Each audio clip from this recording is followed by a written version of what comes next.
He is responsible for tackling illegal migration. He's also Conservative MP for Corby. Martha Gill is a journalist and commentator who writes about politics and culture. And if you're watching us on Global Player, you can see an empty seat. We haven't deliberately empty-chaired Jenny Jones from the Green Party, but she's been involved in a debate. She will be here very, very shortly because she will want to certainly answer the first couple of questions that we have lined up. And if you'd like to put a question to our panel, well, you're too late now because it's full switchboard, but do keep trying. 0345 6060 973. And as I say, you can watch us on Global Player. 0345 6060 973. Tweet at LBC. Text 84850. Cross question with Iain Dale. This is LBC. Well, welcome to you all. Let's go to our first questioner. It's Terry in Watford. Terry, surprise us with your question. Just what does Boris Johnson have to do to get sacked? Tom Pursglove, just what does Boris Johnson have to do to get sacked? And I suppose your answer could depend on whether you get sacked in the morning. Look, I think this has obviously been a very difficult situation. The Prime Minister was right to apologise profusely and regularly for what occurred. We have, of course, had a due process. It was right that the Metropolitan Police looked at this. They've concluded those investigations. And, of course, there will also now be the Sue Gray report, which will be published in full. And, of course, the Prime Minister will make a statement to Parliament where members of Parliament will be able to ask their questions. I think what I would say is that I consider the Prime Minister to be someone who has delivered a lot during his time in office. He brought about a significant majority for my party at the general election, which, of course, dealt with the issue of Brexit once and for all that had plagued our country. I think that on the big issues of the day, he has made the right calls. I think the vaccine rollout and generally how COVID was managed was about as effective as it could have been in what were impossible circumstances, often making very difficultly balanced decisions. And frankly, I want him to continue into the future to get on and deliver on that ambitious manifesto that we set out at the general election. But can you look me in the eye and say that he has always told the truth on what happened in Partygate? I believe that the Prime Minister has been truthful. Well, let me give you an example I think of where it's quite clear that he wasn't. When Catherine West, the Labour MP, put a question to him in the House of Commons and said, were you at a party on the 13th of November, which turns out to be the leaving do for Lee Kane, his Director of Communications, and he said no. Well, he clearly was there because we've got pictures of him there. They've been released this afternoon or been leaked to ITV News. So he clearly wasn't telling the truth then, was he? What I'm not going to do is comment on individual pieces or individual photographs in isolation. I think it's right that the Sue Gray report is considered in full and considered in the round. People will, of course, draw their own conclusions based on all of that information. What I think is right is that that is published properly and that then politicians from both sides of the House have the opportunity to ask the questions that they want to ask. Luciana Berger. Why should MPs in the House of Commons and in fact the public have to listen to them asking those questions in the first place? I think anyone listening to this and watching this, it's week upon week upon week, and every single day now, it's just I feel sick. Yet another piece of evidence of what happened when the Prime Minister, he was in charge of making the rules. He said he didn't break the rules. He was found to break the rules. We now know that over 126 fines have been handed out to 83 people partying on an industrial level in Downing Street, all while people are under extreme lockdown circumstances, having to contend with unimaginable things that were going on to their friends and family and loved ones. And what should we be talking about at the top of this programme? Not this. We found some of the front pages today talking about the very serious issue of 20% of people in our country contending with having to pay. Just on that, it's really interesting that in the last hour, when I invited people to comment on this, we didn't get a single call. I mean, we were talking about universal credit as well, and that got a lot of calls. And yet in this hour, virtually every single call is on it. I don't know what to make of that. Well, I mean, of course, it's absolutely flooding the airwaves because we've got yet another revelation this afternoon, yet another photograph. I mean, But why should we be discussing this now? And we should have a Prime Minister, the person is in charge, and a party in charge, who at the very least can first of all show good judgment. If they can't show good judgment, they shouldn't be lying to the country. And on both counts, they've been found to fall very far short. They're in charge at a time when our country is facing very, very serious issues. And yet we are consumed with discussing this, which is not actually what people up and down this country and businesses up and down this country are having to contend with on a daily, if not hourly basis. And I'm just sickened by it. Martha Gill, going back to the question, what does Boris Johnson have to do to get sacked? Well, I mean, it's interesting, isn't it? I mean, technically what he has to do to get sacked is upset enough in his own party so that there will be enough letters put forward to trigger a ballot. But that doesn't seem to have happened yet. It's not a very tempting prospect, perhaps, for a leadership contender at the moment, because, of course, we've got the cost of living crisis. Who wants to be in charge of an incumbent government during that? Yet the way the incentives are set up, we can't just get rid of a prime minister just like that because he seems to have lied or because this situation seems to be dragging on. It's up to his own MPs. I mean, I think it's interesting about this particular picture. There are 2 points about it, I think. Number one, did he deserve another fine for being at a party in which other people were fined? I think that's not the killer question, though, because he survived one fine.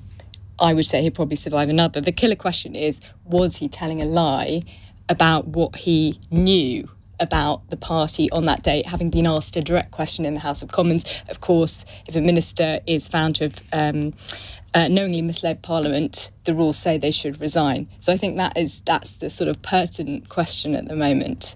But in a sense, this is dancing on the head of a pin, isn't it? Because he can say, well, I was assured by my civil servants that I have not broken any rules. Now, we don't know what assurances he was given or even what he asked for. And that won't probably be solved when the Sue Gray report is published, probably tomorrow. But in terms of this particular event, I mean, we can see bottles. We can see food. We can see him raising a glass, a toast to Lee Kane, his former Director of Communications. And what I don't understand is if the Metropolitan Police have fined other people at that event, how can they possibly justify not fining him? We've got a question allied to this in a second. There is a bit of a loophole there, because if you read between the lines of who the Met fined for particular parties, they didn't fine everyone who was at those illegal parties. What kind of justice is that? It might be, I think it might have been done on the basis of, did the person come in for the party only, or were they already at work there and passing through, which may have been how Boris got away with it at several parties he was said to have attended, which other people got fined because, of course, he would have been working there anyway. He got fined at the birthday party, which he walked into and Rishi Sunak walked into. I mean, they weren't there before it started, were they? That's true. Perhaps there's not that much consistency in the way these fines that you begin to suspect. Look, Terry, thanks for that question. Let's go on to Chris in Richmond, who's got an allied question. Chris, fire away. Good evening, Ian. Good evening, panel. Is it time that we investigated the Metropolitan Police, not just Boris Johnson? Luciana. I mean, there's certainly been questions today asked about whether on a specific date the investigation should be reopened. There's been calls today for the police complaints. Lib Dems have asked for that, haven't they? They have indeed, yes. And I think that there's merits, particularly when we see this specific piece of photographic evidence.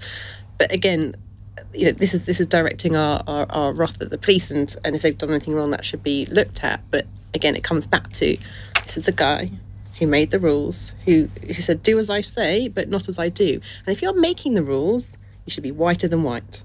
And in the heart of Downing Street, to have this stuff come out, literally, at the peak of lockdown, it's just unfathomable. Martha, do you think the police have got questions to answer here? Because we always say, well, sunlight is the best form of disinfectant, that transparency is a good thing. But the police don't seem to have been transparent into what rules they used to decide who should get fines and who shouldn't. Yes, and the way that they perhaps dragged their feet at the beginning suggests of the investigation. And then we read that Sajid Javid's brother is in charge of doling out the fines. Right, yes. You couldn't make it up, could you? Yeah, Wouldn't you have thought that he ought to have recused himself from this? Yes, I mean, I think a transparent I think if they could lay out a transparent criteria for why they fined particular people at the parties and why they didn't fine others, that would help a lot, wouldn't it? I totally agree. They do have some questions to answer, because now trust has been... now we have a problem with trust about how the Met... I mean, fines are still coming through. People who were fined during lockdown because of a delay, they're still getting fines for parties that they held themselves. So the fact that... so if we lose trust in the Met at the moment, that is a real problem. There's also a massive disparity between the number of penalty charge notices that have been handed out by different police forces. So, there's a question mark about how the rules have been applied regionally as well as what's going on in individual cases. Durham police are watching this with great interest.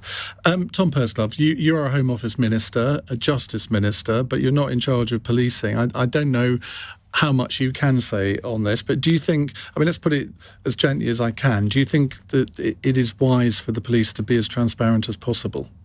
I think what is clear is that the Met did have all of this material available to them when looking into these allegations. And of course, what is quite interesting about this is that some of those who've been praying in aid of due process and saying that we should have a police investigation are not now accepting the outcome of that police investigation. And I know, as Luciana said, that there have been these calls today for a look at that through the IOPC, and there has been individuals coming forward saying they're going to mount legal challenges in relation to this. And so I am loath to say too much about this matter, in the sense that if those procedures are going to be followed, they need to be done properly and transparently. And I think the point about transparency is well made. I think that it's not unhelpful for the police to be clear about the grounds upon which they make their decisions. And that's why I go back to this point about the Sue Gray inquiry.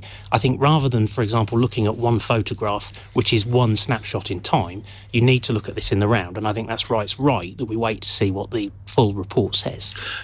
Perception is just as important as reality here, and there are lots of people who think that there's been some cosy little deal between Downing Street and the police, and they come out with all sorts of conspiracy theories ostensibly to prove that.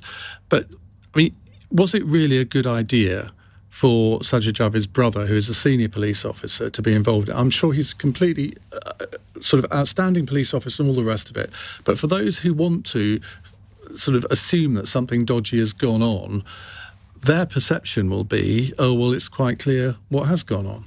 What I'm not going to do is get into a debate about individual police officers and those responsible for running this inquiry. I think that it's absolutely right that they've had the time and space and the evidence that they need, that they've been able to review and assess and evaluate, and they've reached conclusions. And we will see if those challenges to that process are brought forward. And no doubt those will be dealt with in the usual way. I think what is quite interesting about this is that there will no doubt be individuals who are today complaining about the outcome of this particular inquiry, who in a few weeks' time may be asking us to accept the outcome of another without question.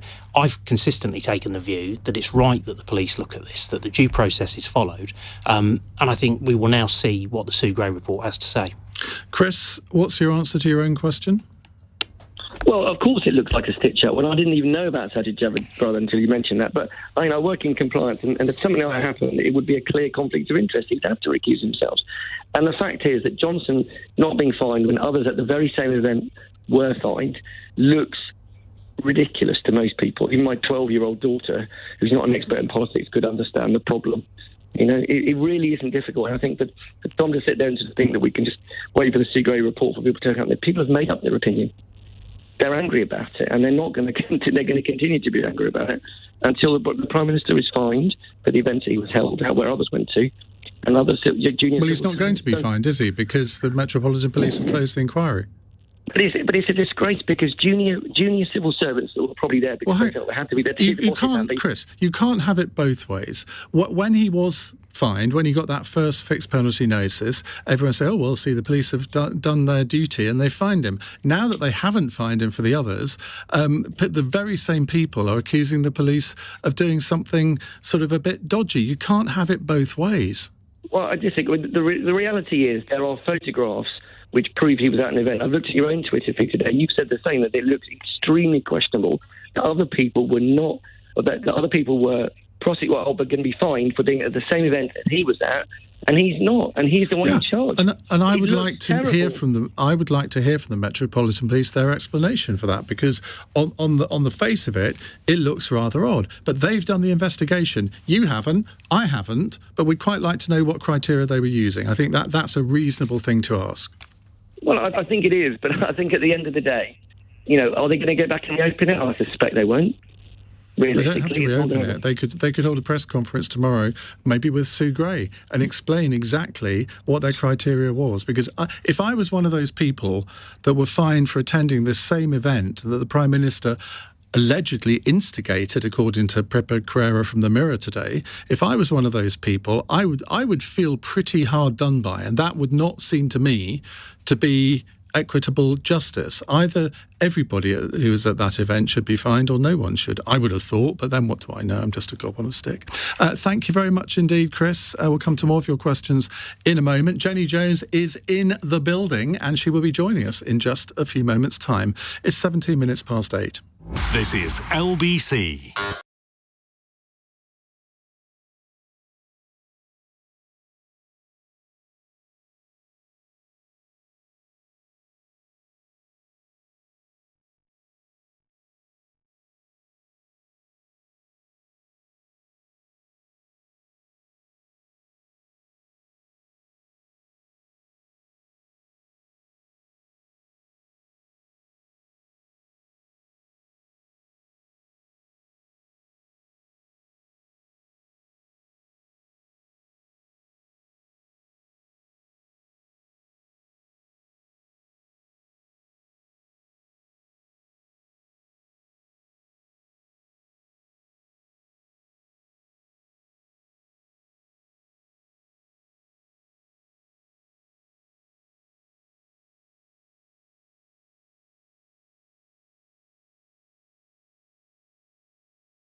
Cross Question with Iain Dale on LBC. It's 90 minutes past 8. Jenny Jones has joined us. Welcome, Jenny. Thank you. We also have with us Tom Pursglove, Government Minister, Luciana Berger, former MP, and Martha Gill, journalist and commentator. They're here to answer your questions. 0345 6060 973. Now, my producer tells me we're going to have some quick-fire questions to round up all of the Partygate questions, especially for Jenny's benefit, because she hasn't had a go yet. So let's first of all take Peter in Barnsley, who says, given all these Downing Street parties, surely it's time to repay all those fines for members of the public who got caught. Yeah, completely. Absolutely. That's exactly what they should all be suing the Met Police to get the money back. Well, and police forces all over the country, because a lot of them would have obviously been outside London. Yes, sorry. Police forces all over the country. I mean, if the government isn't going to actually pay for its mistakes and its illegality and criminality, then why should anyone else? You can't have retrospective sort of...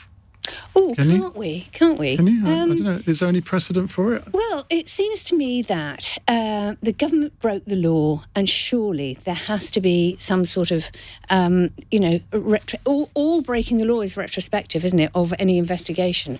But what's happened with these people, they were actually unjustly fined. So I say, yeah, sue the police. Well, they weren't unjustly fined. They were rightfully fined for breaking the law, just as the people in Downing Street have been. Well, not really, have they? They've been There's given 126 of them. Fines of, £50 or something like that. There are people who paid fines of £1,000 just for that's multiple occasions. Chatting to their neighbour.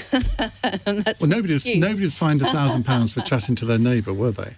Actually, they were. You should check up on some of the chatting to the neighbour over the fence, and they were caught, and that sort of thing. It's absolutely ludicrous.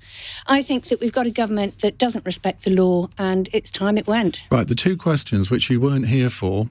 Terry in Watford said, what does Boris Johnson have to do to get sacked, Jenny Jones? Oh, I don't know. You know him quite well from his time as mayor, don't you? Yeah. I hammered at him for 8 years, and it didn't make a dent. Absolutely not. So I've got no idea.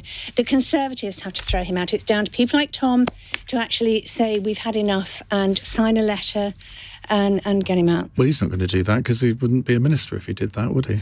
Well, no, he's not allowed to sign the letter. No, sorry, Tom. He's not allowed to sign Well, he can, but he'd have to resign. Yeah. He's keeping a poker face, probably quite rightly. I feel sorry for him. Chris, I'm picking on him. Chris in Richmond wanted to know, given the ITV revelation, should we be investigating the Metropolitan Police? Oh, yeah, definitely. Something's gone badly wrong in there. And I don't know if it's the new interim commissioner, Stephen House, who perhaps has got too much loyalty to the government. I don't know what's gone wrong there, but something has. What, you're accusing them of being political? Oh, yes. Yes, indeed. Well, it's quite a serious accusation. It is. And why aren't, But on what why basis? aren't other people doing it? Because the Prime Minister was at a party. There's film footage of it, which the Met Police must have seen, and yet they didn't fine him for that. Now, why not? You know, isn't that a political decision?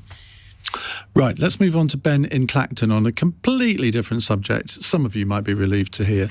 Ben, go ahead, please. Good evening, Iain. Good evening, panel. Josh McAllister wrote a report on children's social care, and the British Association of Social Workers said it was a combination of unmanageable workloads, rising pressure, lack of resources, and years of chronic underfunding. 5,000 social workers left in 2021. So how do they expect the new plan to work? Martha Gill, really important subject, this, isn't it? Yeah, I mean, I have to say I agree with that. I think there's an idea that you can overhaul and change aspects of social care without funding, and it's not just children's social care, it's other aspects of social care, and there's been this constant idea that the social care problem, which is huge and sort of threatening to overwhelm the NHS as well, because it does a lot of social care work for it. There's the idea you can change it by just kind of redefining it, or stripping out bureaucracy or something. But actually, it's incredibly underfunded. Is it just a question of money, though? Isn't there something structurally wrong with the system where kids in care are being shortchanged because of the way the system doesn't work?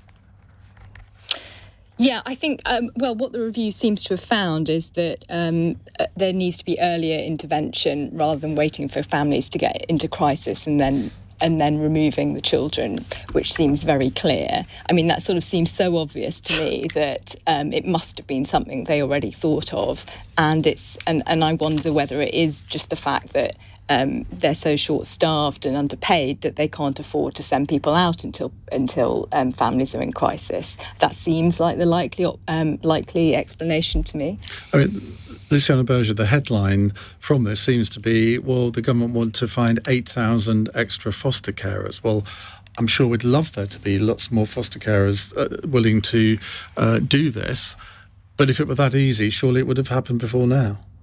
I mean, there's plenty of examples of local authorities up and down the country that are investing thousands and thousands of pounds supporting people to become foster carers, and it's not something you can just switch on. And there has been an increase in foster carers, but those 8,000 foster carers are not the same as trained social workers.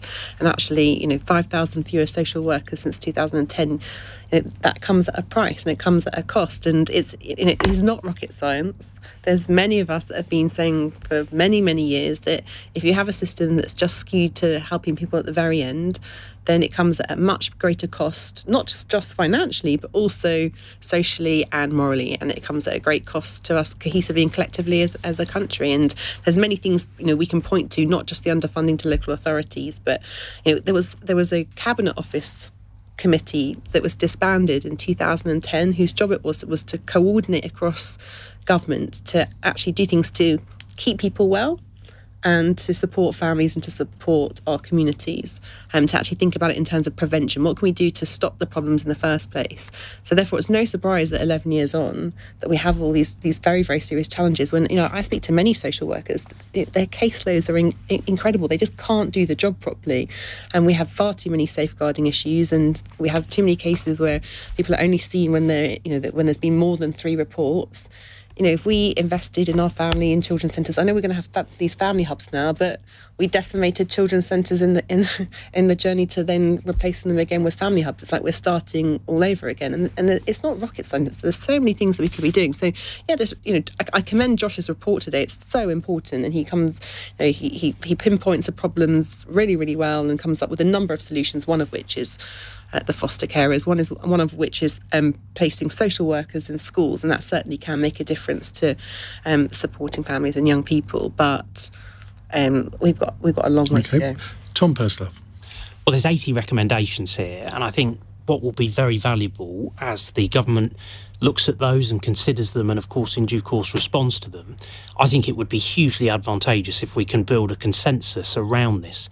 This is clearly a good review that raises a number of challenges and suggests a number of interventions that we need to make. I think that early intervention before you get to the point at which safeguarding issues arise is clearly important. I think building skills in the sector is important. I think supporting social workers, particularly at the beginning of their careers, this is really challenging work. I am acutely conscious of that from my own constituency experience. Some of the challenges that social workers are having to grapple with day in, day out, working intensively with families, is really challenging. So that support, that wraparound care is crucial in all of this. And I think Luciana touched on it, but the Family Hubs initiative that we're bringing forward, where we're looking at 75 areas nationally, some of those areas, well, in fact, those areas are areas of some of the highest deprivation anywhere in the UK.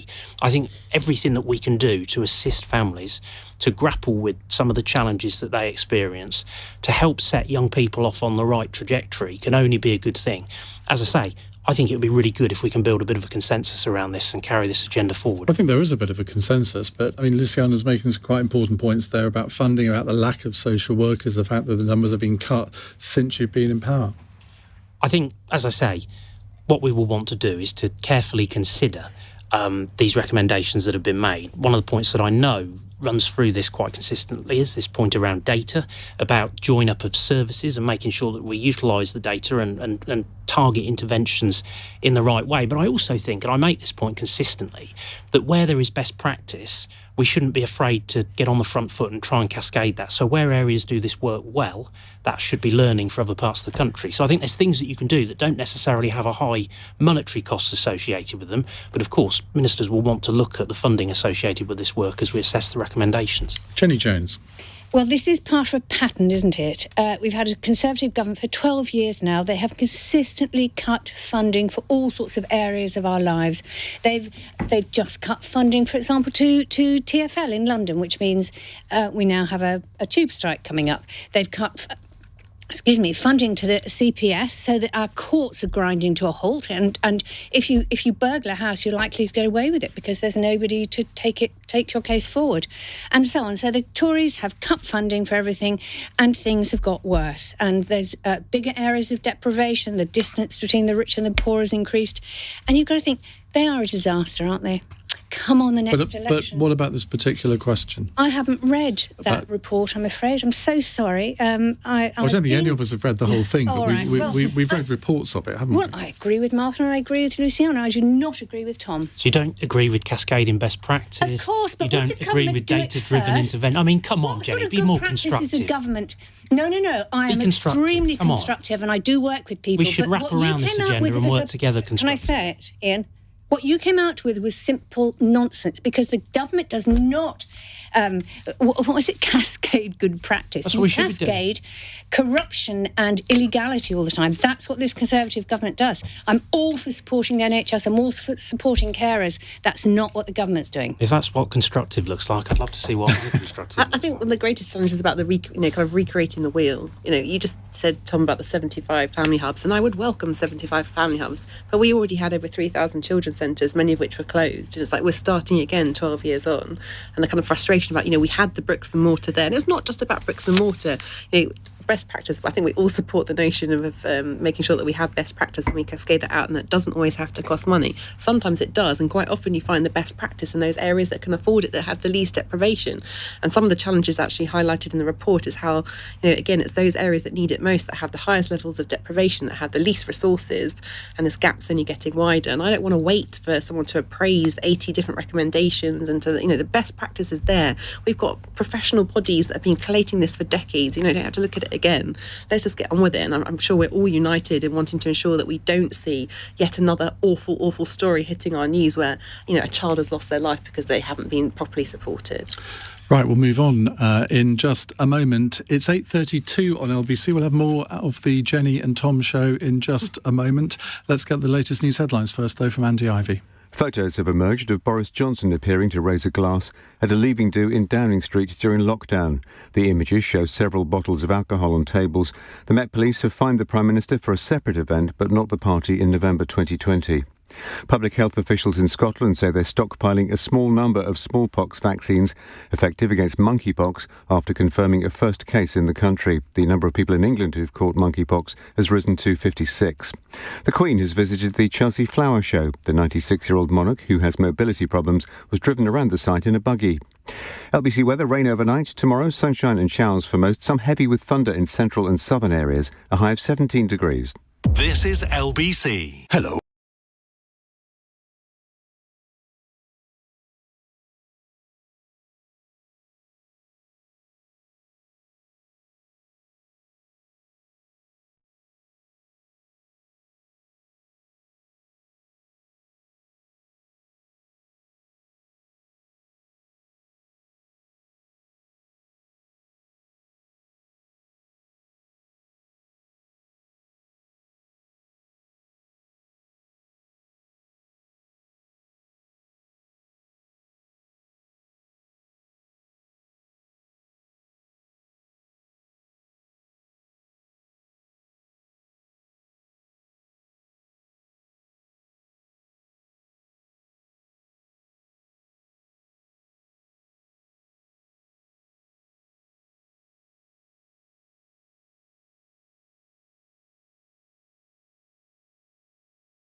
Cross Question with Iain Dale on LBC. Text 84850.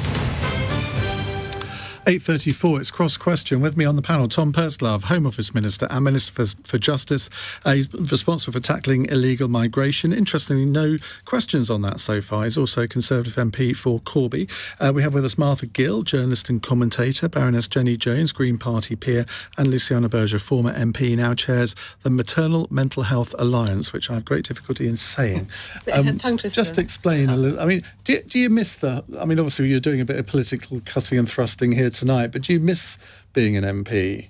Oh, I loved being an MP. I mean, it's and particularly seeing everything that's going on at the moment. Like, it's such a privilege that I'm frustrated from afar to see what's going on, and really worry about the consequences. We can jest about it, and we can have our kind of argy-bargy here tonight. But every single day that you see more and more of these sort of stories, I worry about what it does for the future of our democracy. And I don't say that lightly. And I do think that every one of the 650 MPs, including the Prime Minister in the House of Commons, has a responsibility to do their job to the best of their ability and to follow the rules. And you obviously left the Labour Party when Jeremy Corbyn was leader. Did, yeah. Keir Starmer's there now. Have you rejoined?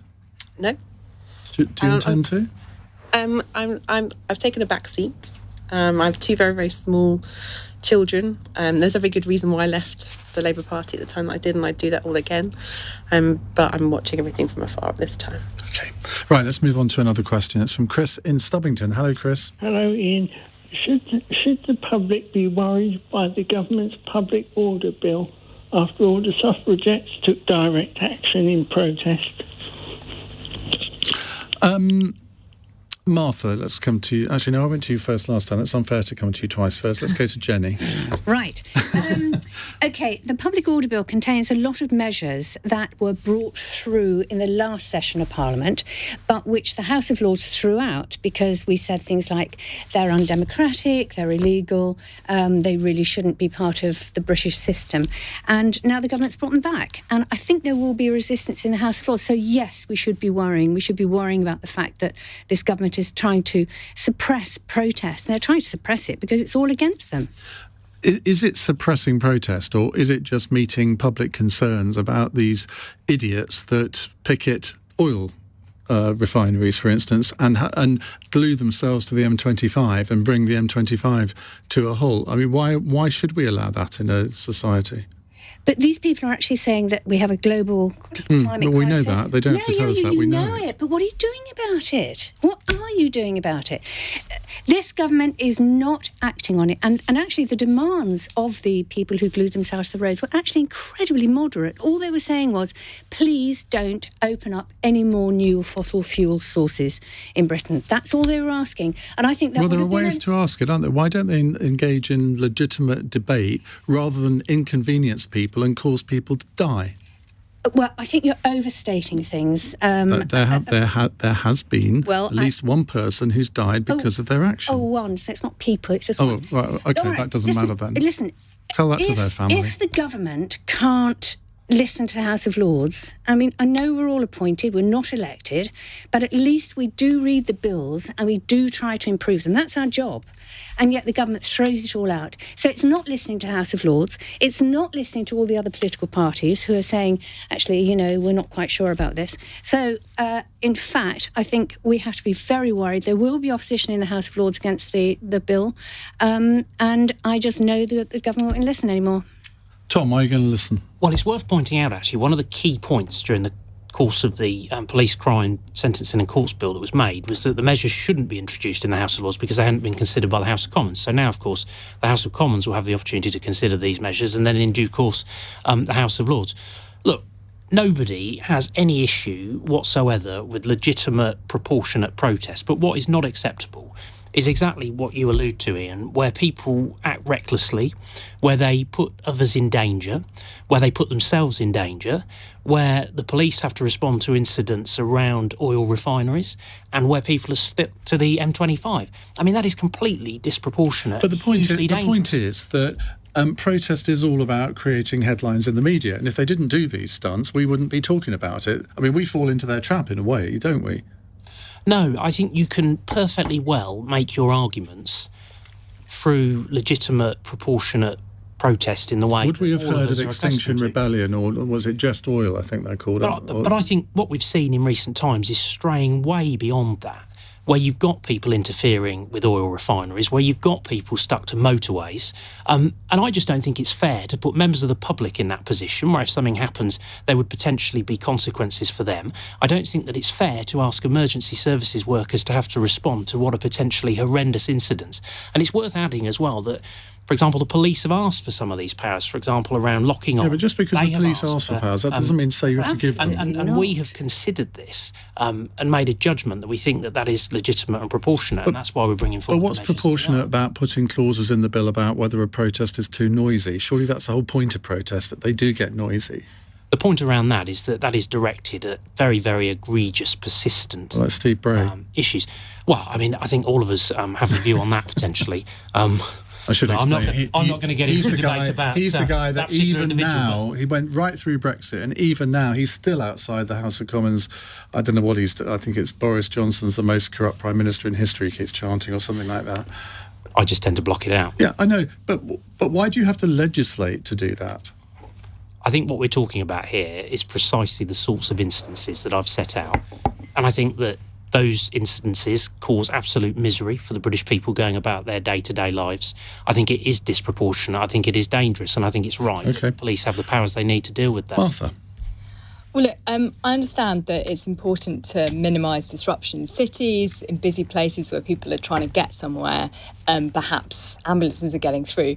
That's all important to think about, but it has to be balanced with another interest, which is freedom of expression, right to protest, which are, the foundations of a liberal democracy. And what's the things that have been proposed in this bill would give the police effectively the power to shut down protests. The idea that a protest is too noisy, the whole point of a protest is to make some noise and disrupt people in the area. So basically, the police have been given the power to gag protests, which I don't think we want. I agree that some causes like Extinction Rebellion haven't done themselves any favours. I think probably it's actually in their own interest not to really turn people off, and perhaps that will be the limiting factor on doing things which piss the public off too much.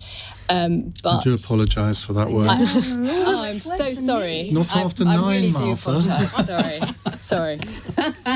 I'm going to cut you off. Let's leave it at that. I'm going to stop your protest. Luciana. So I think the bill is disproportionate. I think it was right that the House of Lords, threw elements of it, loads of it out previously. Protest is a really important way for people to participate in the political system, to express themselves, to speak about the things that they care about. It's how I got politicised as a student, taking part in many a student demonstration. The one thing that bothers me that I think does need addressing in some ways is this issue about emergency services. And that's the thing that I think that if there's some way of ensuring that emergency services can get through if necessary, if it's the only way through when it comes to demonstration, that's the one thing I think I feel very passionately about that needs to be addressed, because I don't, it distracts away from actually the causes that many of these really important demonstrations are raising, and particularly when we're talking about climate change, it's the future of our planet, and certainly so much more needs to be done. And it's actually very disappointing that we're seeing so much energy and effort going into challenging the demonstrations rather than bringing forward policies and plans and things that will actually make a difference to the issue at hand, which is tackling Let's climate go around change. the table and ask, what's the last protest we all went on, if at all? Jenny? I went on one in Worthing not very long ago. Worthing? It was Surfers Against Sewage, and I took along a long-standing Tory friend of mine. It was his first demo, and he ended up carrying the Green Party banner. Well, there you go. Yeah. Were you in a wetsuit? No. Martha? No. Oh, I went to the Sarah Everard vigil, but I popped in and I wasn't there when everything started getting a bit more fraught with the police. Luciana, you've been on too many to mention, it sounds. I took my daughter on a demonstration. I think it was her first one. She was 4, and it was a big demonstration in solidarity with the black community over the last year. Tom, have you ever been on one? Well, it's fair to say that I've borne witness to many around and outside. Not quite what I asked. But what I would say, undoubtedly during the course of the Brexit referendum, I think those of us on the Leave side of the debate were often treated as if we were protesters seeking to overturn the status quo. So you haven't actually ever been on a demonstration or a protest, Mark? We had many successful rallies around the country, rallying the troops to support Brexit. Okay. I think my last one was in about 2004 when I went to my old university to protest against the language department being shut down. What a radical I am, eh? Right, we'll come to another question in just a moment. It is 8:45 on LBC. LBC. Nick Ferrari at breakfast. Weekday mornings from 7. The Chancellor Rishi Sunak and his wife, who are in the rich list, they come in at number 222 with a wealth of £730 million. That's roughly 3 times the value of Ed Sheeran. In fact, it's considerably richer than Andrew Lloyd Webber. Now, look, if you've listened to me, I'm all for success. And if people are fantastic, earn that money. But can someone in that extraordinary position really empathise with you as we approach the cost of living crisis? Nick Ferrari at breakfast. Back tomorrow morning from 7. Listen on your radio and on Global Player. LBC.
Cross Question with Iain Dale on LBC. Call 0345 6060 973.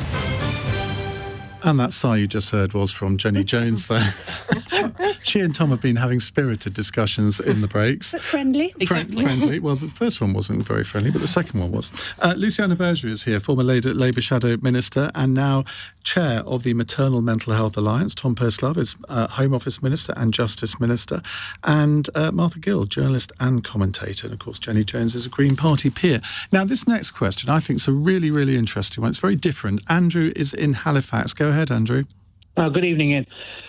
Well, with the arrival of several US Irish-American politicians, several of whom have very uncomfortable relations with Sinn Féin and all who appear to be utterly tone-deaf to unionist concerns about the Northern Ireland Protocol, does the panel think that we are now facing the most anti-British US administration in a very long time? Not sure it's as anti-British as the James Madison administration in 1812 when the White House was burnt down by us, but there we go. Tom Pursglove. Well, I sort of had the same initial thought to that as you. But what I would say is, look, of course, the British government has to work with whoever is in the White House. The United States is one of our most important allies in the world. Our economies are intertwined. We clearly have joint responsibilities around the world. And of course, our collaboration and the strength of our alliance has been absolutely crucial over many years in achieving better outcomes in the world. This issue of the protocol, however, is one that we believe as a British government needs attention. We do think that this has been interpreted disproportionately relative to what was intended when this was agreed. And we hope that through a negotiated solution with the European Union, we can address those concerns, which we think will be beneficial to the people of Northern Ireland in resolving that. Jenny. I think that we have made it incredibly hard for any country to like us. And I think the United States is suffering. We won the Eurovision Song Contest nearly. Yeah, I'm staggered at that. Yes, yeah. I didn't watch it, I'm afraid. I'm so sorry. I don't get home. You go down in my estimation. But we have made it difficult for America in particular, especially with the Irish. And isn't Biden Irish as well? I think all Americans claim to be part Irish, don't they? But I mean, this is not actually new, is it? Because I can remember going back to the days of Reagan, and lots of American politicians then would be sort of vaguely sympathetic to the IRA, at least to Sinn Féin, if not the IRA. And I remember once meeting Pat Buchanan, who's sort of on the, shall we say, far right of American politics, and spending half an hour explaining to him why he was wrong to have this attitude. And eventually I could see the penny dropping. But there's this sort of emotional attachment, isn't there? Yeah, really, and of course, previous American presidents were claimed to have Irish extraction. I think, though, I have no proof of this. This is just a guess, but Boris Johnson's friendship with Trump, I don't think went down very well with many Americans. And I wonder if part of their irritation with us is not just about the Northern Ireland Protocol, but the fact that our Prime Minister is now backing away from it, saying, no, that wasn't what we meant. Well, of course it was what they meant. And he and Frost negotiated it, and now they're reneging. And how can they do that? And I guess the Americans are annoyed at that. OK, Martha? Yeah, I mean, there was lots of speculation when Biden came to power of how Boris and Biden would get on, and it was felt that perhaps they had a lot in common after all. But look, the American kind of opinions about British events and American kind of slight overreaching perhaps has been a theme. I mean, Obama made his views on Brexit clear. Trump made his views on Brexit clear. Now some Americans are making their views on what's happening with Northern Ireland clear. But I agree that we haven't made things particularly easy for ourselves in that respect. OK, Luciana? So I think what we need to remember in this conversation is that the US is a co-guarantor of the Belfast Good Friday Agreement. And so they have every right to speak on matters which they think impact on that. And I think I would hope that across this panel we all kind of share the strongly held belief that is something we need to protect. That is of like kind of paramount importance. I think there's obviously different ideas about how we do that, and obviously the government has one idea, and I might not agree with some of the things that they're currently putting forward, and that's the path we're trying to. The whole point of the Good Friday Agreement is that everything is all about consent.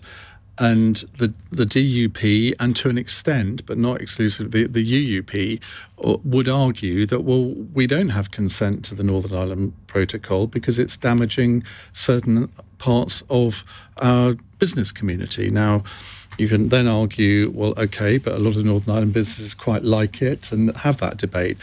But if consent is important, it is incumbent on the UK government to bring about a situation that gets all communities on side, isn't it? Absolutely, and it is incumbent on Liz Truss and all ministers to really work very hard on that negotiation and on that building of consent, and essentially kind of showing that statesmanship, and that's the task ahead, and it's not an easy one.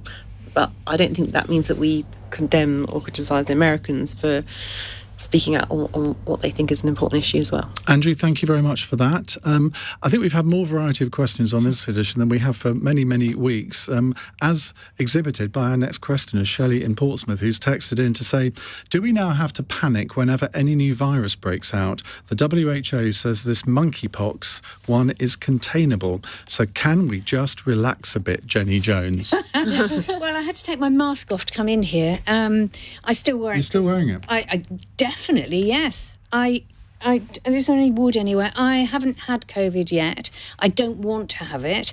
And I think that people are being slightly irresponsible in coughing all over. Because it is still about, my producer has gone down with it today. Not the one out there, by the way. He's at home. Yeah. No, several people in the House of Lords have gone down with it as well. I mean, it's still really? happening. I was in there today. Having tea, how posh. And you didn't say hello. I didn't see you. I would still have had seen you, because I'm not rude. It doesn't seem as virulent as it was before the COVID. My partner had it, and he barely had any symptoms, so I still shut him in the office with a mattress and a sleeping bag, and very generous of you. And brought him constant taking the odd cup of soup in. Yes, exactly. Yeah. Yes. Martha, should we be worried by monkey? I mean, you see, monkeypox, it just makes you want to laugh, doesn't it? There's no sort of fear of it. I know, it looks horrible. Yeah. Something funny and actually quite scary. There's something much more horror filmy about the term monkeypox than SARS-CoV. But it's even worse in German. Affenpocken. Oh, yeah. That sounds very scary. But I think it seems to be much less virulent than COVID. It seems to be much less spreadable, more containable. There's always the fact that we've just been through a pandemic means that we're very well set up for another one. I mean, if you look at the countries that dealt with Ebola, they were far more prepared for COVID and dealt with it incredibly well, much better than we expected them to. But then, of course, there's always the danger of that we'll fight the last war, so do the wrong things when it comes to monkeypox, because those were the things that worked with COVID. So at the moment, I'm not too worried about it, because it as far as I can see, it's supposed to be passed on by kind of direct, very close contact, rather than by someone coughing in the other end of a studio. So perhaps we shouldn't get too worried about it just yet. I want to cough now, but I'm not going to. Tom? So my understanding too is exactly the same as Martha's, that this isn't spread particularly easy. And I think that it's important that we don't alarm people about this. I understand that the guidance is that if people have got this, that they should self-isolate for 21 days. And I think it's sensible to encourage people to do that so that this doesn't spread unnecessarily. But what we certainly don't want is people to be alarmed about this. I don't think that there are the parallels to COVID. But of course, it's right that we take sensible precaution and understand precisely what's happened here. Luciana? I think anyone that might remember watching the film Outbreak, which terrified me as a child, will think of the word monkeypox and be very alarmed. I think, in all seriousness, the issue of the 21-day quarantine is actually quite important in terms of public education, because that's a very long time. And actually, I think if this is something that spreads, the government needs to think about now what we're going to be doing to compensate those people that might not be able to go to work for that amount of time, because for most people, the symptoms are mild, but in some cases, they can be very extreme and very, very serious. So this is not something we can ignore and not take seriously. Do any of you only of you are a little bit worried by some of the publicity about this, because it reminds me of the early 1980s, yes, in a way, where gay people were stigmatised because of AIDS, and we're now hearing, this is predominantly being spread among men who have sex with men. Now, a shudder ran up my spine, Jenny Jones, when I heard that. Yeah. I have no answer for this, quite honestly, because I read that and it did make me feel, here we go again, sort of thing, and it leads to all sorts of discrimination and attacks and that sort of thing. You have to be very careful with information like that. Right, let's move on to our final fun text question, which everyone always looks forward to.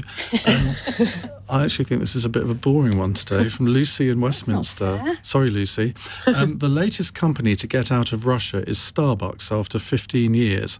What's your panel's go-to coffee order? Well, our breath is bated on this one, Tom. There are 2 Pretts near the Home Office where I work, and I have the Pret subscription, so for me it's Pret. No, but what coffee order? Oh, I love a skinny cappuccino. Okay, I have no idea what that is, but anyway, I don't drink coffee. Luciana? If I'm feeling really indulgent, it is an extra hot skinny latte with sugar-free caramel syrup. So that's twice a day. Martha? Very boring, white Americano. I'm told there are at least 3 coffees which are exactly the same, but I wouldn't change to a kind of flat white or whatever the other one's supposed to be. It's got to be that particular order. Jenny Jones? I have a cappuccino with sprinkles, which is chocolate sprinkles on the top, and some chocolate sprinkles are disgusting and some are really good. That is so true. There's consensus there. Hurrah! We brought them together in the end. I prefer a can of lilt. Thank you very much indeed to Tom Pursglove, to Luciana Berger, to Baroness Jenny Jones and Martha Gill. We have another cross question for you tomorrow at the same time, 8 o'clock. And in a moment, we're going to talk about this threatened rail strike, national rail strike. And I mean national as in UK-wide. The RMT are balloting on it at the moment. And guess when it's going to start? The day after the Platinum Jubilee bank holiday. What do you think should be done about it? Should the government intervene? Should they think about new legislation to ban strikes on the railways? It's 9 o'clock.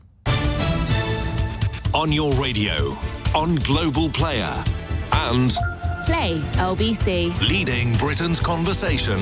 This is LBC. From Global's newsroom, Boris Johnson is under new pressure over so-called Partygate.